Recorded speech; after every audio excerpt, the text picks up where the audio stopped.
What's going on, guys? Welcome back to the channel. So we're going to continue working on Justin's Supra. We have the fuse box harness that needs to be cleaned up, and then we're going to check all the wiring. We're basically going to take it apart, put new loom on it, check all the wiring, make sure nothing's damaged. We are having an electrical issue with the car. When you shut it off, the idle air control valve doesn't do its thing and starts stepping back down like it's supposed to. It just kills power instantly when you shut the key off. So we're just going to check everything just to make sure there's no breaks in any wire. And then we're going to get that installed. And while I'm doing that, Justin's going to install the Powerhouse Racing battery relocation kit. He's going to run the power wire for now. We're probably not going to fully secure the box in yet because we still have a lot of wiring to do back there for the fuel pump and everything. But we still need to get power ran to that system so we can start testing out the HVAC system and start testing out the idle air control valve and see if we can figure out why it's doing that weird thing it was doing.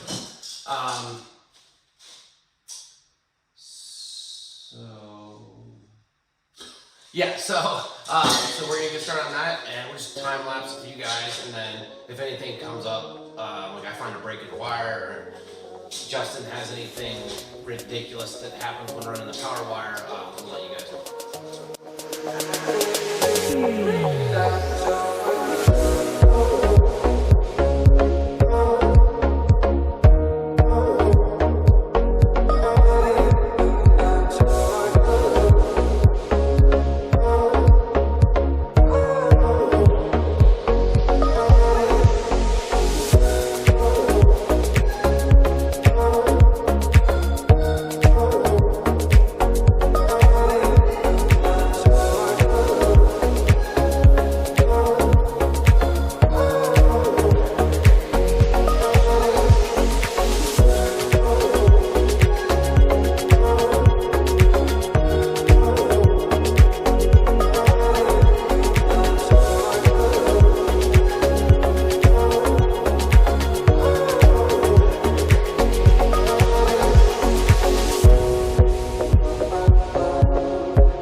Fuse box harness ran in, and Justin ran the power wire for the battery relocation kit. It's all still kind of loose right now. We haven't.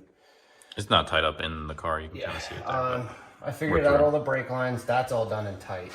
So we just got to put on the brake booster and the master cylinder over there. We ran some of the AC lines that needed to be run. Put on the oil filter housing. So that's not really final setup either, because we got to put the sandwich plate in there still.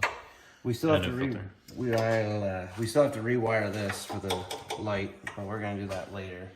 Mine was all janky, as was all of the wiring. So shit, we gotta take those lines back off.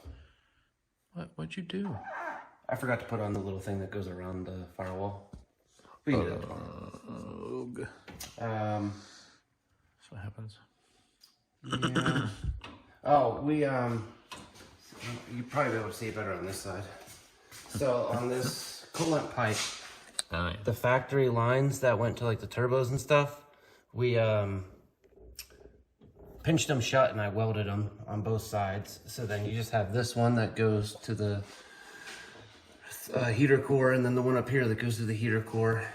That one, believe was for a turbo drain or one of the two, because you have the two up here for the turbo, this one for the turbo, and that one for the turbo. I don't remember exactly how it worked. And then the one on this side came off of there, went to the throttle body, and then from the throttle body back into the head. We're not using those anymore. These, we really probably should have had those pulled out and that welded shut, but we're just gonna put a nipple on both, the one on the head and the one on the water pump. But yeah, so we're gonna call it a night, and then tomorrow, hopefully put a lot more stuff in, including the transmission. That's gonna be our goal tomorrow, is get the transmission in, but we gotta put in 3 new seals. Input shaft seal, output shaft seal, and the shifter linkage seal. And the bracket underneath, training mount, TRD. TRD and mount. then, brake booster, diff, potentially. Maybe the diff, because we still gotta do those. Oh yeah, those bushings. Brake booster, master cylinder, maybe start hanging stuff on the engine. Yeah. But first thing, we'll do the training first. That'll be the very first thing we do, is get the training in. Yeah. Love playing with trainees. Alright, well, see you guys tomorrow. See, yeah. Okay. Alright guys, so we figured out how to do the 3 seals on the V160 that don't need the, like the training doesn't need to come apart. The rear seal goes inside of here. So there's this little washer, whatever that is. You pop that off, then this nut will come off with an impact, real easy. And then you use a puller and you push on that, and this whole thing pulls out. From here back. Yep. And then a screwdriver, a seal tool, anything will help you pull that seal out. This seal is a little bit more complicated in here. It does come out this way. There are things you can do, like, so this was the seal, and you can see I'd mangled it, but I kind of got behind it and smushed it a little bit, and then I was able to pop out. I've seen people take tiny drill bits and drill in there and then like use a little screw and pull it out, but just good luck. The front one, you have to take off your fork shift bracket and then these 4 bolts, and then the same thing, just get in there and pry it out. And that's it for those. The rear one, make note of when you take it out, there's like a little bevel on the inside of that, and you kind of go to the bevel. Same with the front one, and then this one, and look at where yours is now. I think it goes until it stops. We kind of went in as far as we could with it. I'm pretty sure it's where it was when we took the old one out, but the old one's leaking really bad. That's why all this is so clean right here. And then these are your 3 part numbers. So this is the front one, this is the rear one, and this is the shift fork one. This was the one that was definitely leaking though, which isn't a surprise, because this is the one that's constantly getting messed with. So yeah, so I guess we're gonna try putting this thing in now. We gotta do the flywheel and the clutch. Oh yeah, I forgot about that. And then we'll be able to put the training in. Fun times. I mean, I guess, I don't know. We could show something with the clutch. We got a RPS triple carbon thingamajiggy. $3,500. Yeah, it was expensive. It's Frankie's fault. He made me do it. Yep. So yeah, we're gonna do that. We did get more done underneath the hood. We got the brake booster on. Master cylinder's on. Master cylinder's on for the clutch. All the lines are ran for the clutch and for the brakes. We forgot to put this on before we put the motor in, so we were lucky enough that the motor could tip down and we could put that in. Yeah, if we figured that out today after we had the training on, that would have been bad. Yeah, that would have been impossible to put on. Yeah. Oh, we showed that already, because remember we talked about me welding those things? Oh, yeah. So I can edit that out. Yeah. While you're editing. I never showed the lines underneath. So we also ran the... You want the link? Sure. Oh, guachachinto. All right, so we ran the fuel lines back here too. the feed and the return, and then the iridium filter. Radium, I don't know why I said iridium. Radium. These radium brackets only come with, what, 4, Frankie? Yes. 4 in the kit, which you would think would be those 4, but you can also put one back here, and they don't give you 5. So I had to find somebody that happened to have one, which also happened to be my tuner, so that worked out. They used to give you 5. Yeah, they used to give you 5. Same with Powerhouse. Powerhouse one only gives you 4 too. You have to beg them for a 5th one. So that's a thing that doesn't make sense, but yeah. So that's where we're at. Time to put on a clutch and a flywheel and a tranny. B160 life. Okay, we will be back. Alright guys. Alright guys, so I'm going to install the part for the clutch. I don't remember what this thing's called. Anyway, so the clutch that he went with is the RPS triple disc carbon clutch. So when you install this, you want to be sure that you do your, it's like a beveled, like spring style washer that goes, you can kind of see the ring. So it goes with the bevel side. Actually, I think that's the bevel side in. Out.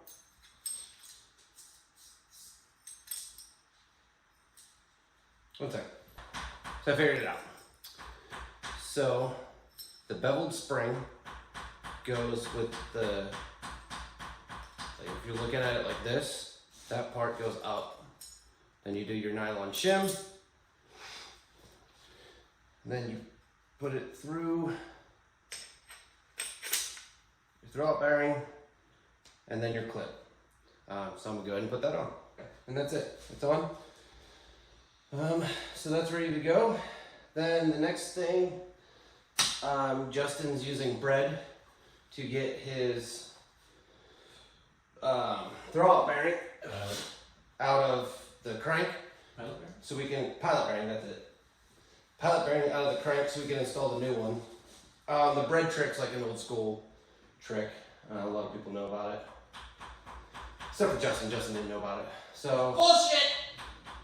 Once he's done with that, then we're gonna move the camera so you guys can see us installing the clutch. Well, yeah, maybe the clutch, tranny, all of it. The flywheel is 60 to 65 foot-pounds, and we're using red Loctite and ARP bolts in the flywheel. And then the pressure plate is 25 to 28 foot-pounds, and we're using blue Loctite on that. And then with these RPS triple carbon discs, they come numbered to like put them in, but you got to make sure, like when I took it apart and just laid it all together how it came apart. It has to go together that way. And then there's also, in the instructions, they tell you to use some of this lapping grease and you put it on the splines of the transmission, and you take one of the clutch discs and you work it in and out on the splines to get rid of any burrs or anything that might be on the transmission. So I'm probably going to go ahead and do that real quick. I'm not going to film it because it's kind of pointless to film. But basically they give you the grease and everything, the lapping compound.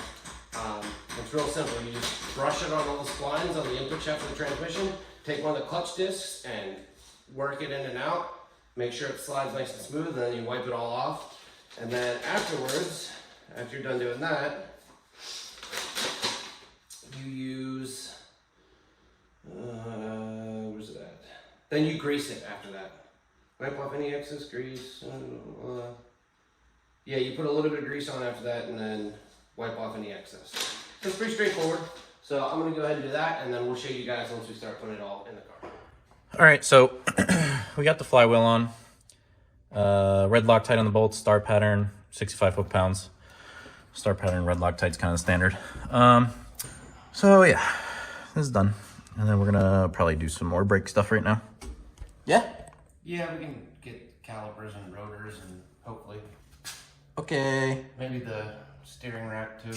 Why not? Oh yeah, we do have that bracket that I got painted. All right. All right, guys. So we ran into a lot of issues. In general. Yeah, we're missing the clips that hold the brake line to the little tab. Here. For the front. We don't have a clutch alignment tool, so we couldn't put the transmission in. We got the flywheel on and torque, so that's good. Rears are good to go. Yeah, the rears are done. We put new shoes on the back too, so new e-brake shoes. Yeah. All the other stuff was good, so we just cleaned it up. But I wanted new shoes. But yeah, that's gonna be it for this one. Kind of a disappointing video, I guess. But yeah, we gotta figure some things out. I mean, we got, for reference, I mean, obviously we brought a bunch of boxes down, so there's car parts everywhere, but we got 2 full garbage bags, that Chewy box, rotors, and that box is all stuff that we were able to get on the car and done. We'll get the power steering rack on too. Yeah, and we got power steering. So we got stuff done this weekend. ABS ran, you know. Not enough stuff. It was productive, but not as productive as we had hoped. Okay, well, that's gonna be it for this one. We're gonna go eat, and hopefully next weekend we're putting the tranny in and potentially starting the car if we get the parts we need. Yeah. But We took 4 days. Yep. We're working Friday through Monday. We're gonna make it happen. Maybe. that's gonna be it for this one. Appreciate you guys watching, and see you in the next one.